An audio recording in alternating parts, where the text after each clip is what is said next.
sei que peguei, mas por favor perdoa.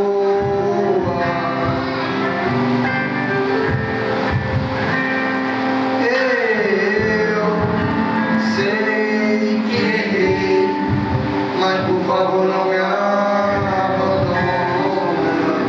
Aleluia. Caminhos tracei que quase causam morte em mim, mas o Senhor, com tua mão, me arrancou daquele lugar escuro.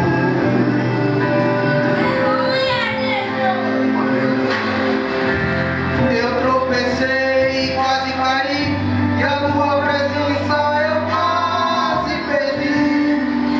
Eu quase perdi. Te magoei, te entristeci, mas arrependido hoje eu estou aqui pra me confessar. Preciso mudar. Pai, eu errei, preciso de ti. Mesmo caído, hoje estou aqui. Minha vida sem ti não tem mais sentido. O inimigo deve estar rindo. Vem me buscar, vem me levantar, vem me acordar desse sono profundo, desse sono profundo. Vem me acordar, Senhor. Vem me tirar desse sono profundo. Filho, estou aqui e vim falar contigo.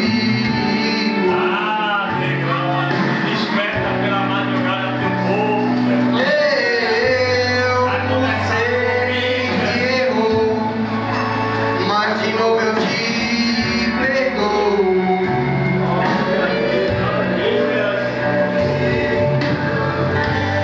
As promessas que fiz, todas estão de pé.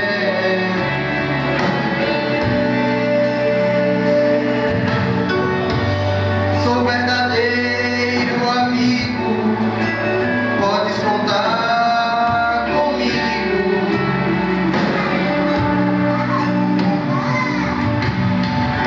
Quando tu caiu, como me atingiu o meu coração, filho, você feriu. Como eu chorei, mas para o Pai eu intercedi, dizendo ao Pai, tira ele dali, livra ele dali, tira ele dali. Ele até erra, mas ele te ama. Ele até peca, mas ele te adora. E quando ele chora, eu sinto verdade, Pai. É com sinceridade. Perdoa, meu filho, eu sou teu amigo, mas ele precisa da tua ajuda. Então, ajuda. Vou te levantar, tua vida vou mudar. Eu vou te perdoar. Fica firme, fica firme. Vou te levantar, tua vida vou mudar. Eu vou te perdoar. Fica firme, fica firme. Filho, eu estou aqui e vim falar contigo. Eu agradeço pela oportunidade.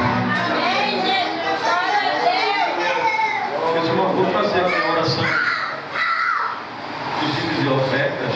E aí, quando terminar aqui a oração, vamos louvar o hino tão conhecido, o hino 25, amém, meus irmãos? Para a gente não perder tempo, amém? E aí, é coisa rápida aqui, eu vou entregar para os que veio. Pai amado, Pai santo, Pai querido, o Senhor é fiel, todo-poderoso, digno de receber toda a honra, toda a glória e todo o louvor. Nesse momento, vamos recolher dízimos e ofertas para a tua casa,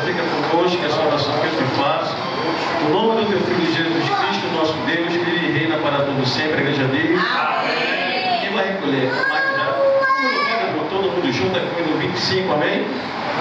Enquanto o Marcos faz o recolhimento aí, no nome de Jesus. Meu Jesus, tu és bom, tu és tudo pra mim. Foste morto, mas vives em mim. Tu mereces louvor, ó Cordeiro de Deus. Tu és tudo, sim, tudo pra mim. Quero a ti dar louvor, pois é sobre reis. Tu és tudo, mas nada eu sou. Enche o meu coração de ternura e paz. Honra eterna e glória te dou. O teu nome é amor, pois tu amas a mim. E eu quero andar neste amor. Triunfante estou, confiando em ti. Meu Jesus, grande consolador. Ó ungido de Deus, traze paz e perdão. Salvação, vida tem para os teus. Que mensagem do céu e de transformação, enviada no trono de Deus. Amém. Felizes, Amém, Jesus. Aleluia. glória a Deus, aleluia.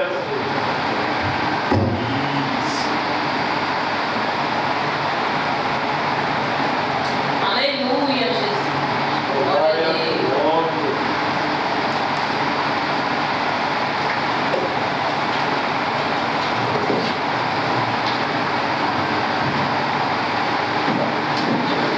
Meus irmãos, a paz do Senhor Jesus. Amém. Glória a Deus. Abra em Lucas capítulo 4.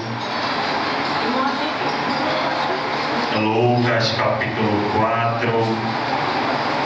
Eu ministrei acho que umas 2 semanas atrás essa palavra aqui na consagração, mas não me recordo se tinha alguém que está aqui nesta noite, naquele sábado de manhã. Então, e não é proibido não a gente repetir mensagem não, viu, irmãos? Amém? Não é só quando a gente está repetindo a mesma mensagem para o mesmo público. Mas como tem pessoas diferentes, glória a Deus por isso. Lucas capítulo 4, a partir do versículo 31. Glória a Deus. Lucas 4, a partir do versículo 31. Amém? Amém. Então ele desceu a Cafarnaum, cidade da Galileia, e no sábado começou a ensinar o povo. Eles ficavam maravilhados com o seu ensino, porque falava com autoridade. Havia na sinagoga um homem possesso de um demônio, de um espírito imundo, o qual gritou com toda a força: "Ah, que queres conosco, Jesus de Nazaré? Vieste para nos destruir? Sei quem tu és, o Santo de Deus." Jesus, porém, o repreendeu, dizendo: "Cale-se e saia dele." Então o demônio jogou o homem no chão diante de todos e saiu dele sem o ferir. Todos ficaram admirados e diziam uns aos outros: "Que palavra é esta?" Até os espíritos imundos dão ordens com autoridade e poder, e ele sai. As notícias a seu respeito se espalhavam por toda aquela região. Amém, igreja? Quem tem mais alguém cansado aqui nesta noite? Então vamos orar para que Deus ele nos dê mais força que ainda tem amanhã, sábado e domingo para a semana que eu concluí, amém? Amém. Pai amado, Pai bendito, Pai querido, nós te louvamos, Senhor, por esta noite de quinta-feira, quase no fim da semana, meu Pai, ó Deus, e nós temos, ó Senhor, um corpo limitado, fadigado pelas tarefas, pelas responsabilidades, Senhor, e eu quero nessa noite, Pai, dentro desse pedido de oração, te pedir, Pai amado, que o Senhor venha trazendo força para que a gente possa continuar a tentar um pouco mais, como foi entoado aqui, Senhor. Que o Senhor nos dê energia, que o Senhor nos dê vigor, meu Pai Santo. Que a gente possa, meu Deus eterno, estar, Senhor, te adorando e também fazendo a nossa tarefa como Pai, como marido, como obreiro, como servo, Senhor. Ajuda o teu povo nesta noite, Pai amado. Abençoa a tua igreja. Abre os ouvidos espirituais do teu povo. Abre a mente e o coração do teu povo, Senhor. Eu coloco diante de ti a minha vida, meu Pai amado, reconhecendo que eu sou totalmente dependente de ti. Sem ti eu nada sou, meu Deus. Mas eu te peço encarecidamente, Senhor, nesta noite, assim como você já está falando conosco, continua falando ainda mais, Senhor, pela tua palavra, Deus. Assim nós oramos com o coração cheio de fé e gratidão e te pedimos tudo isso em nome de Jesus. Amém. Glória a Deus. Amém. Poderia sentar, igreja. Eu sempre me esqueço, mas eu quero expressar minha gratidão pelo suporte que eu tenho tido, minha esposa tem tido com a minha filha. Não sei se todos sabem, mas a minha filha ela é portadora do TEA, do autismo, e a gente tem se acostumado ainda, para falar a verdade, a frequentar culto, respeitando, na verdade, a exação dela. Por isso que eu nem me incomodo nem nada quando eu vejo uma criança correndo para um lado e para o outro, sabendo eu que é uma criança portadora do TEA. Então, eu acredito que Deus ele vai nos capacitar cada vez mais para a gente poder adotar essa inclusão na igreja. Não a inclusão do que o povo fala por aí, né? LGBT e é isso e aquilo, não. Mas a verdadeira inclusão de receber crianças com essa... portando o TEA, ou adultos com outras doenças que trazem limitações para a vida deles. Então, que Deus ele nos dê um coração acolhedor, e eu quero expressar a minha gratidão às pessoas que têm dado esse suporte, ficando com a minha filha, às vezes passeando, para que eu e minha esposa possa cultuar. Às vezes, aí eu não venho aqui para cima, mesmo quando eu sou chamado, porque eu quero dividir o culto com a minha esposa, então eu fico um pouco com ela, a Tainá fica com ela também. E assim sucessivamente a gente vai indo até o tempo que Deus ele nos der um cantinho para poder colocar nossas crianças. Amém, irmãos? Glória a Deus por isso.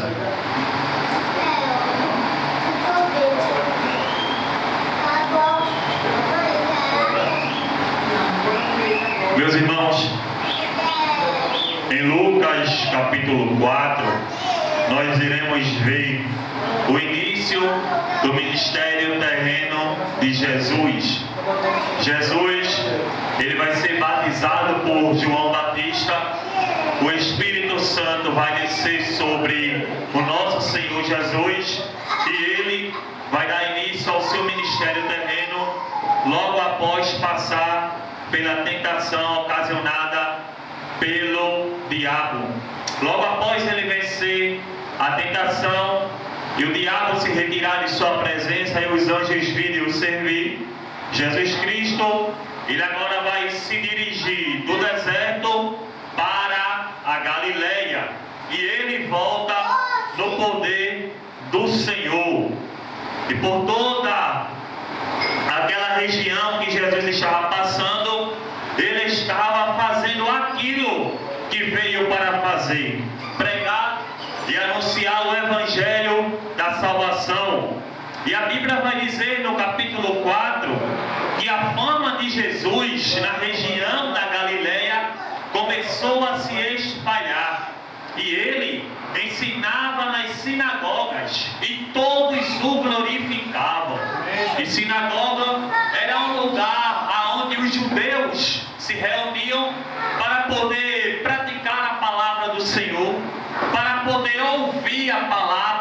do Senhor.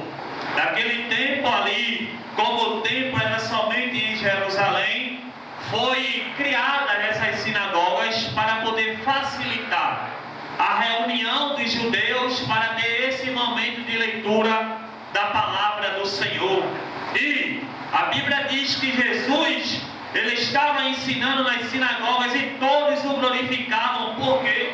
Porque os ensinamentos de Cristo eram ensinamentos cheios de autoridade e graça. Ele não ensinava como os fariseus ou os mestres da lei ensinavam ao povo. E o povo estava ficando maravilhado com a doutrina que Cristo estava trazendo. E quando ele sai da Galileia, ele agora vai se dirigir para Nazaré, cidade aonde ele foi criado. E no dia de sábado entrou na sinagoga como era o seu costume. A gente aprende aqui que Jesus Cristo, ele não era um desigrejado.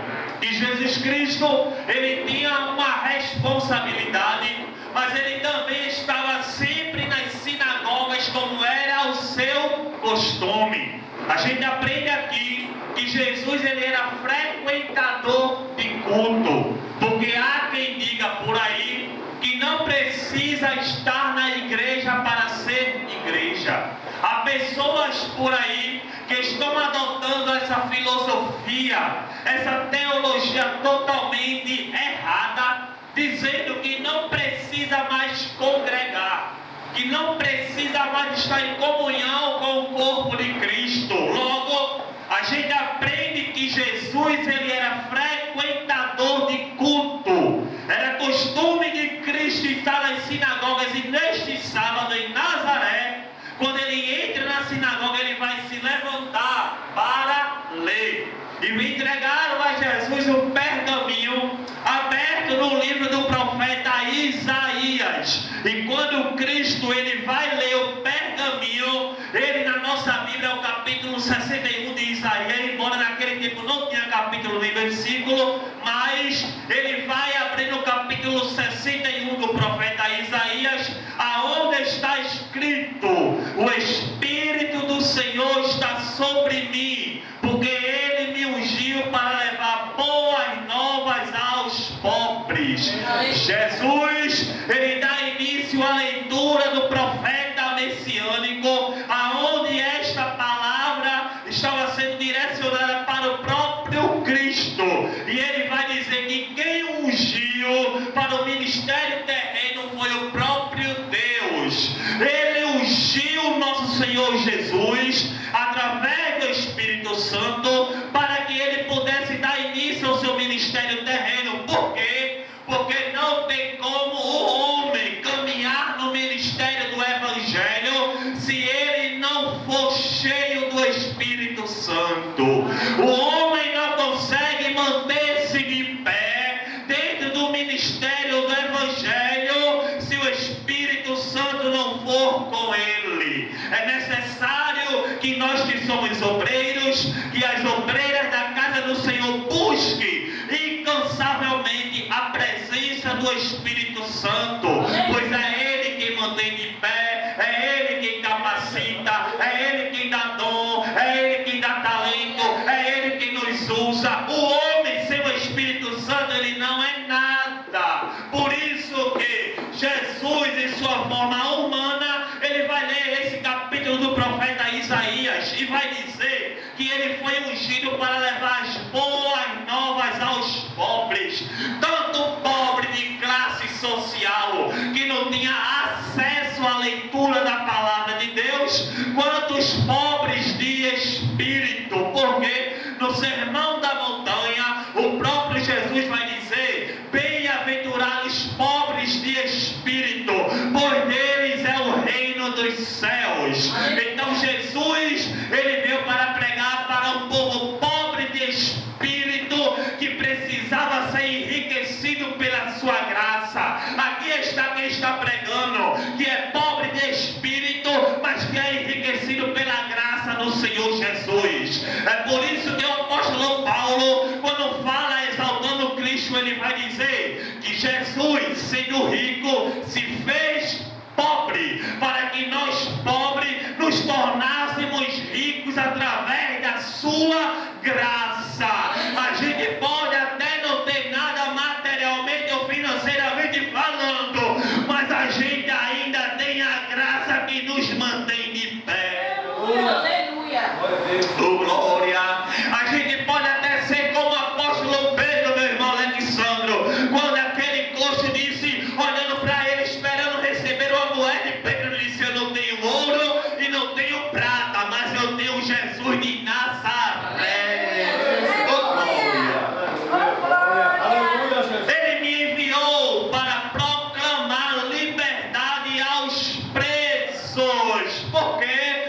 Porque a humanidade, como Romanos capítulo 3 fala, que todos pecaram e foram destituídos da glória de Deus, estávamos presos no pecado. João capítulo 8, versículo 34, Jesus diz que todo aquele que vive no pecado é escravo do pecado. Aí ele veio para trazer liberdade a nós, que estávamos presos na prática do pecado. E a verdade que liberta me alcançou, alcançou você, alcançou a igreja, continua alcançando as almas por aí afora, porque essa verdade continua sendo pregada, e só há libertação através da palavra de Jesus. Aleluia. Aleluia! Ele veio para dar liberdade aos presos e recuperar a vista dos cegos, tanto cego físico, como é o caso de Bartimeu, como é o caso do cego de nascença, como é o caso daquele homem que, na primeiro toque de Jesus, e chegou à árvore e não homens. Ele veio para trazer visão física, mas também visão espiritual. Quando nós estávamos no mundo, nós não tínhamos a visão certa, mas a partir do momento que viemos das trevas para a luz, nós enxergamos a verdadeira vida, e a verdadeira vida só se encontra em Jesus de Nazaré. Glória a Deus. Oh, glória a Deus. E ele também veio para libertar os oprimidos. É claro, aquele que está cansado, como tem muitos por aí com a sua alma fadigada, com o seu espírito abatido, com a sua alma que não tem mais um relaxamento.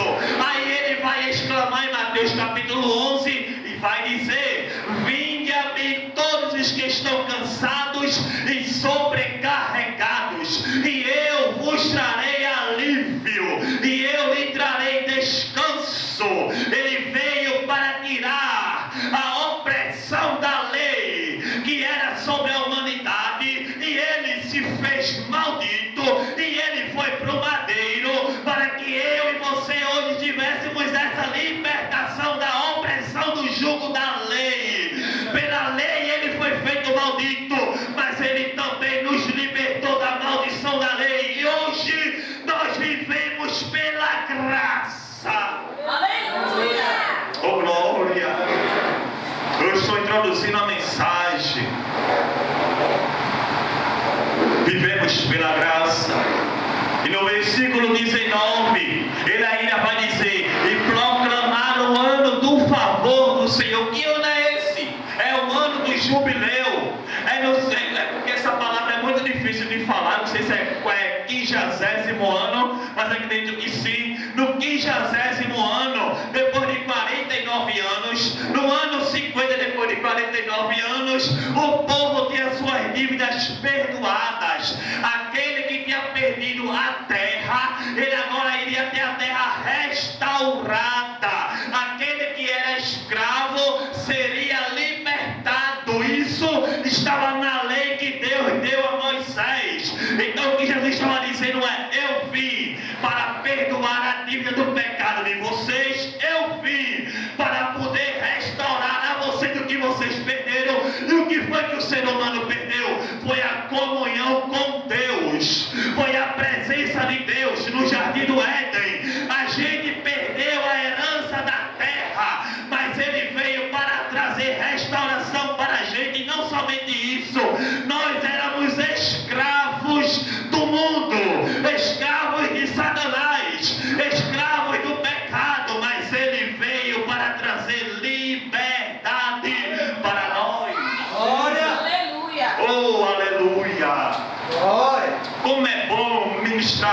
é cristocêntrico da igreja.